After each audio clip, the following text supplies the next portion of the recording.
Welcome to This Morning on Asakhe podcast, your daily dose of insightful conversation on current affairs, politics, and social issues. Please share and also follow us on social media at SiteZW. Now, stay tuned to today's episode. A very good morning to you guys. Welcome to the Tuesday edition of This Morning on Asakhe. My name is Brighton. Good morning to you, my people, this morning. Good morning, Brighton, and good morning to our guests. It's lovely to see you here. Today on the show, we're going to be looking at the statement made by the president in Beijing, China. We were speaking to the Zimbabweans, the diaspora there, around seeking a third term. Said, no, I don't want, when 2028 comes, I'm going back home and someone can take over. But also want to look at this in terms of, we have had provinces across the country, man, endorsing the 2030 mantra, right? And also have seen during rallies whereby, even in state events, whereby I've seen ministers and also VPs, in particular Kemboma, to say slogans 2030 and so on. There was Tino Machakaire as well, the minister of youth. They were speaking about this issue, say 2030 mantras. What do you think about the statement? Is it real? Is it feasible? Do you believe that? Boss Salani, good morning. Good morning, Nonhlanhla, and good morning, Brighton. When we see all this talk of the third term, I think people have a lot to be worried about. We may talk about the president is saying that he's not seeking a third term, but when we look at the credibility factor, how much of what the current president has said have ever become a reality, right? How truthful are the sentiments? And I'm sure we can cite a lot of examples of promises that were made and question whether that did come to pass, right? So it's no longer a matter of what is being said or what he is saying. It's about, do we trust what he's saying? Do we trust him to mean it? Do we trust the system to play out the way it should? Or it's just a load of hogwash? So it's up to the current president to make sure that he sticks to his word. And we'll see, obviously, as time progresses. Then we have the issue of those who are in ZANU-PF camp and have continually said 2030 Aningachipo. We've heard the slogan many a times. And you also have to understand where they come from as well, where they're coming from. A lot of them possibly want positions. I mean, gosh, if you've got a leader in power, are you going to start saying, no, he's not going to be there in 2030? No, you won't, because you realize that will not help you to achieve your ends or your means. So a lot of them are speaking from a place where they're hoping possibly to get certain benefits from appeasing or kufadza their leader. They use the term people, they use the term citizens, right? And I think that word is being abused, because when you say the citizens want him to stay, the citizens want the president to stay on until 2030, you are not talking about all citizens when we use that word. It's played around so many times where people want to use it for their own advantage. Go to Paul Kagame. He said in a recording, and I don't know how many people have seen it, that he didn't want to stay on. But there wasn't yet someone. He's waiting for someone to take over so that he can rest. That is exactly the term that the president, Mnangagwa, is saying right now. Who is willing to put up their name and say, I will take over from the current president? Who is it who's got the guts to do that without putting themselves in danger and their families in danger? Because that in itself is a death sentence, in my opinion. So I'll end there. Well, thanks so much, Boss Salani, for that. Good morning to you, Bartholomew. Good morning. You know, in engineering, there is those things which we call standards. You don't persuade a standard. You just need to do the standard. So we don't want even any announcement. We know that by 2028, the term is finished. That's it. This thing reduces the confidence. The country lose confidence day by day. Now it's like it's an uncertainty whether he's going or not, because even him himself now is even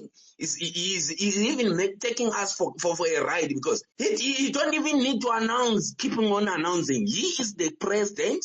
He got the final decision in the party. Once he said, Mr. Tino, stop it, he will stop it. But why is he not stop it? Who is giving him the power to keep on saying, how do we have investor confidence in a situation like this, where the constitution is being like a ball? Thank you very much. Thank you so much, Bartholomew, for that contribution.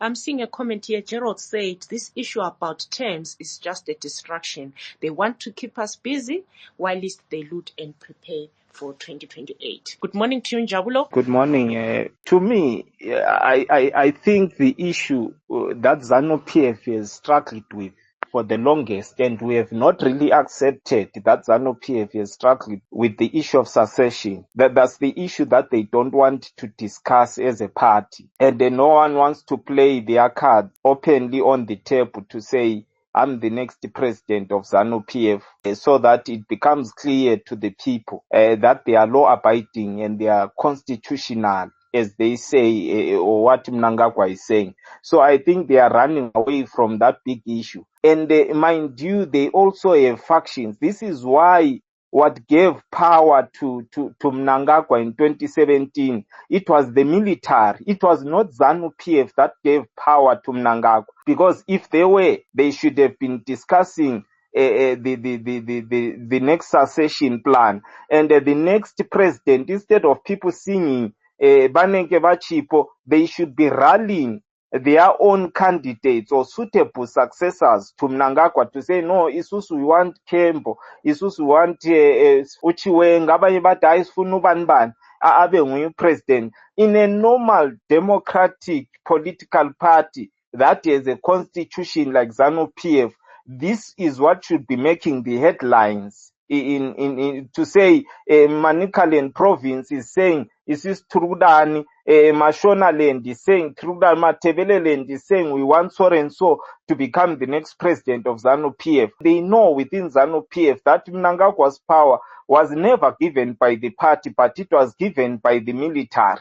So it's difficult to transition even within themselves as a political party, to transition from Mnangagwa and have the next person who's going to have the confidence of the army to back that person to become the next president. Thank you. KK, welcome to the show. Thank you for the platform. You know, the ruling party has always accused people for always being in an election mode. But I think here they have done exactly what they accuse others of. Whereas they should be seized with issues that they promised. They have thrown the entire country into this discussion about the third term. It has been them who brought this to the front, started off with statements and chantings and things like that about the third term. But I really think he should have spoken strongly to his party and killed this whole thing, because it has no takers beyond the factional fights that are happening in ZANU-PF. This Shaisano politics is what actually informs this whole thing.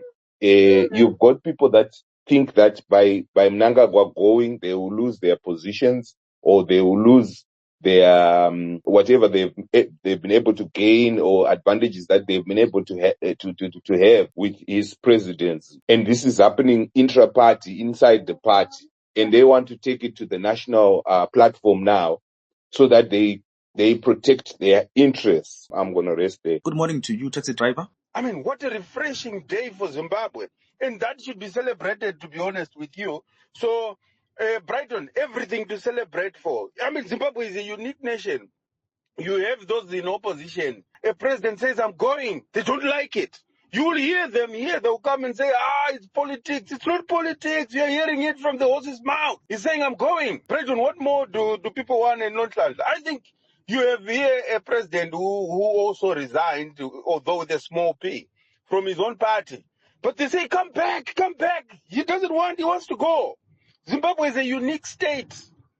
I don't know what citizens want. You will hear them say, Chamisa must come back. He said, I want to go. Right? I think these two leaders are showing us what real politics is all about. One steps down, one is saying, I'm going to step down. Statesmanship.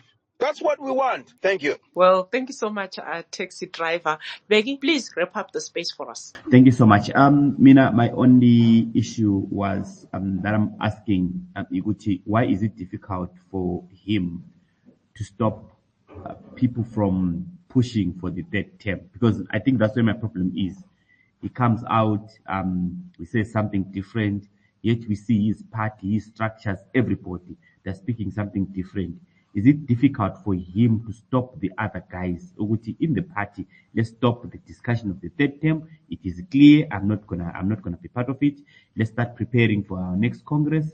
or something else. And then if the party members are happy with his leadership, they can showcase through other means. He goes out, he speaks something else, his party says something else. And then he's silent when his party is speaking something which is obviously contrary to what he's saying. I hope he will step down. Well, thanks so much, guys, for tuning in this morning. From myself, Nonhlanhla Mapigwa, And Brighton Lube, it's bye for now. Thank you for tuning in to this episode. For feedback, you can contact us on 263 777 470017. Don't forget to follow and like our social media pages.